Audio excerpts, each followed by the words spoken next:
Well, Donald Trump called it hours ago, but no one else, it seems, is venturing to say who has won the US presidential election. Voter turnout is likely to be record-breaking. Over 100 million voted ahead of Tuesday's poll via the post or early in-person voting.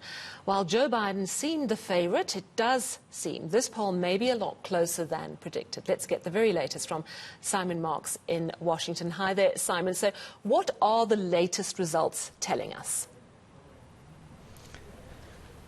Well, the latest results, Sally, are telling us that this presidential race is moving in Joe Biden's direction. He is ahead of Donald Trump in the race for the all-important 270 delegates in the Electoral College, that middleman of an institution that exists between the voter and the White House. And he's moved into the lead just within the last hour or so in the crucial battleground states of Wisconsin and Michigan as vote counting continues in those states. We think he's also ahead in Arizona, and he may pull out a win in Nevada. So he's got a pretty clear path at the moment to 270 electoral college votes, which would, under normal circumstances, see him declared the next president of the United States. But equally, within the last few minutes, President Donald Trump on Twitter has doubled down on his threat, essentially, to try and shut this election down. He's tweeted,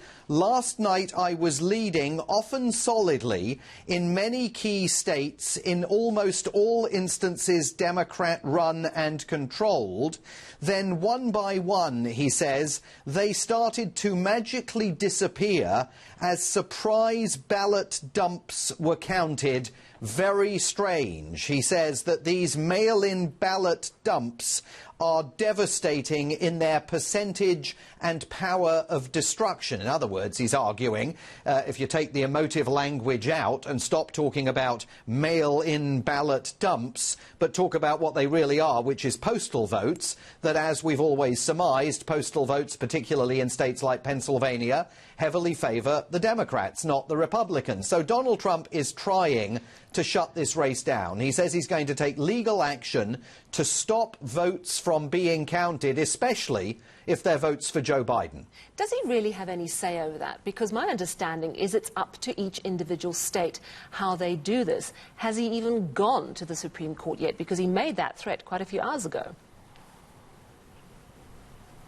Well, we don't know if he's gone to the Supreme Court yet this morning, but we know that the Republicans were in the Supreme Court on numerous occasions last week, lobbing objections left and right at the postal vote regulations that exist in each of these 50 states. I mean, just to put this into context, Donald Trump has spent the last year at least relentlessly sowing disquiet within the United States about the health and sanctity of America's electoral system, falsely promoting a claim that is entirely untrue, that in every presidential election millions of ballots are fraudulently cast. It's not dissimilar to the kind of untruths that he used to spread about Barack Obama's birth certificate.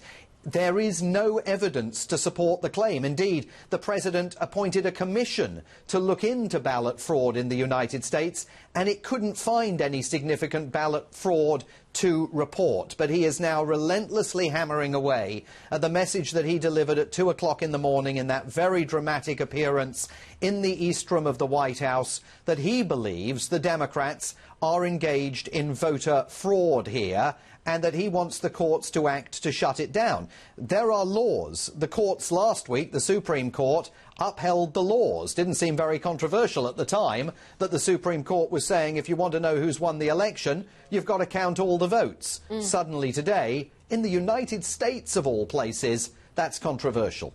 You know, Simon, we are used to pundits, politicians and even media houses getting to a certain point in the vote count before it's finished, saying we can call it now.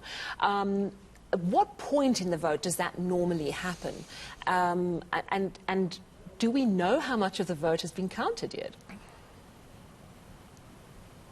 Yeah, so we know in these various swing states where we are in terms of the count of the votes. And what's happened here over the last few hours, Sally, is that you're absolutely right. There's been a lot more caution this year by the television networks and by the Associated Press, which make those projections. They've been much more cautious about projecting the outcomes because of the uncertainty COVID-19 has added to the process of voting here. Usually those projections are made largely on the basis of exit polls, and then they look at the votes as they come in and look county by county and make educated calls on the direction that races are taking. But because of COVID-19 and the enormous number of people that have voted by mail, in Pennsylvania more than 2 million people voted absentee, sent their ballots in by mail. As a result of that, it's been much harder for the television networks to make those projections, which is why in many cases last night they held back. President Trump was furious with the Fox News channel for projecting that Joe Biden had won Arizona. His campaign insisted that Fox needed to undo that call. They didn't do it, and indeed it does look as though Joe Biden has won Arizona. But we're heading down a very, very uncertain constitutional path here, because remember, this is the president who on multiple occasions in the last few weeks has refused to confirm that if he loses the election, he will engage in the most fundamental foundation of the American Constitution, the peaceful transfer of power. Thank you very much. Simon Marks in Washington. We'll check in with you in a couple of hours' time again. But Simon explaining there that just in the last hour or so, it seems Biden has edged ahead in some of those key states. But of course, vote counting continues. So we have to wait until it's all in, particularly for this election.